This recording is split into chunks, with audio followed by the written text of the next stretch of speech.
I'm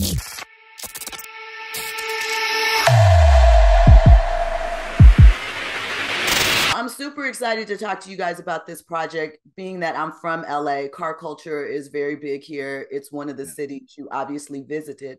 So in starting off, how did you select the cities that you wanted to go to start this journey? Well, first we wanted to start where it was almost in our culture's backyard: LA, Houston, Atlanta, New York City. And then we also wanted to show people that we're also global-minded and want them, our audience, to think global-minded by going to Saudi Arabia and going to Japan. And so we just picked those places to start. And from that, we're just going to keep expanding and doing things in places that might be expected, but what you see is unexpected. So obviously this is a family affair. For you, Nasir, working with your dad, did you always have the love of cars, or is that something you picked up for him and he kind of had to guide your hand into it? I definitely, until the show, I wasn't really interested in cars at all. And then every single moment that we spent on the show was me growing the passion, me liking to see the details of cars. But even more than that was seeing why and how people actually dedicated their whole lives to focusing on that specific craft. And I was like, that's actually what got me into liking cars, was seeing how much people cared about their car.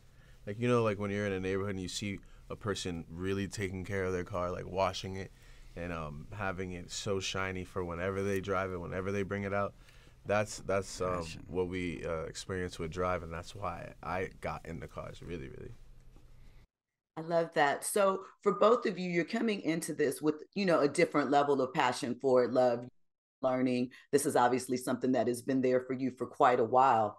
What was something that you both learned through this experience, maybe through one of the episodes, that was sort of unexpected, or you weren't thinking about before you to this process? I'm going to go with patience and discipline, because when you've seen the process, like, for an example, in Japan, I was loving a lowrider from the paint and the detail. And one, it wasn't for sale. It was like out the question. I was like, how much is this? Like, would you ever sell this? Because I was, shopping a little bit while we was doing the show. But in Japan, it was like nothing was for sale. And then one guy comes over and whispered to me and says, it's not that it's not for sale. It's that he built this by hand for, it took him 10 years to build this. I said, right. What? 10 years?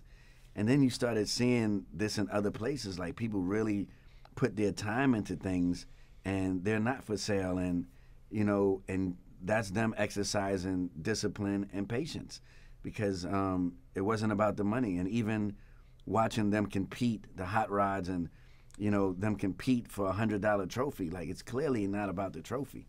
It's clearly about them creating a situation where the community comes together and they spend time building this thing. The trophy is just the ticket that shows you that that mission is completed. And then what they're going to do is go back and start another mission. So that's the passion, discipline, and patience that I've learned for sure. He took my answer, because I was going to definitely say that these people weren't motivated for any fake reasons. These people weren't motivated for any reason other than this is really what they love to do. And that trophy for them was what they were making. It was that was their drive. Like, that was their spirit forged into something that they could actually express themselves with. So I thought that was amazing. I learned that part, and I love that.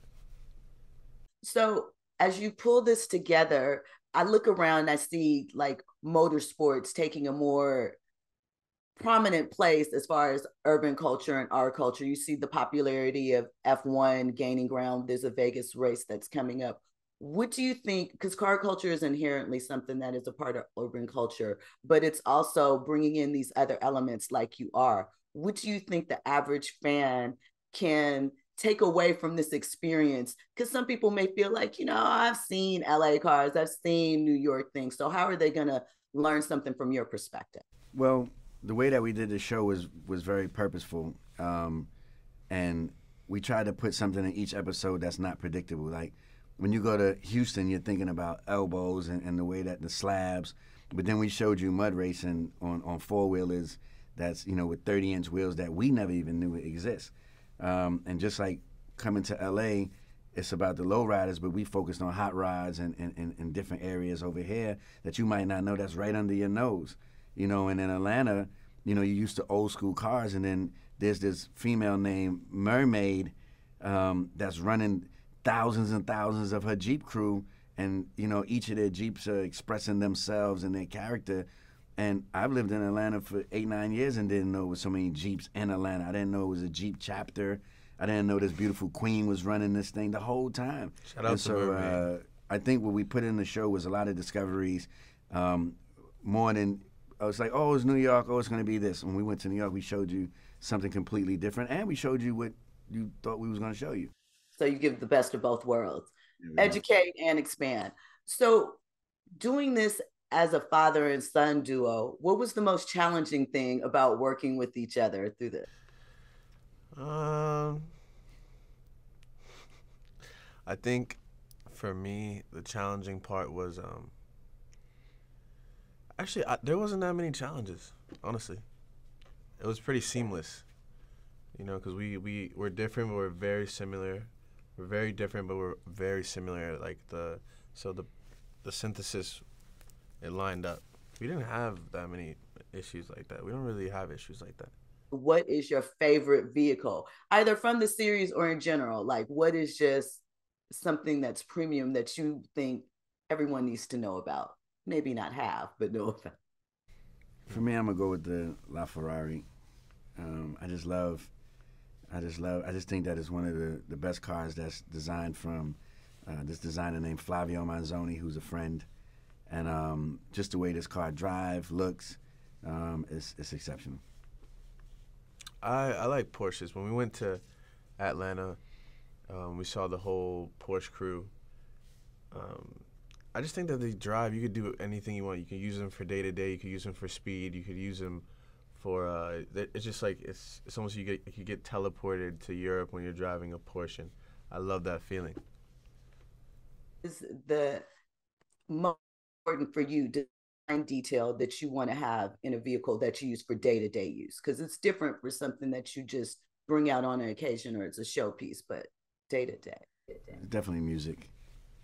Music gotta sound right. I don't care if it's a box. Facts. Like, a golf cart. I don't care if it's a golf. Music has to be up. The music has to be right. I don't know, like something about cruising and music. It just being in the car. I don't even know how to do it in silence.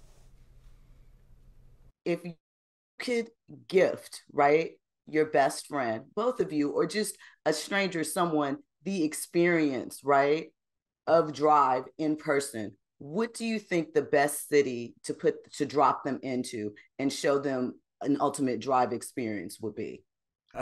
That we went to on the show? Yeah, for sure. We were gonna say the same. Yeah, we're gonna say the same thing. It's Japan. Japan. It's Japan.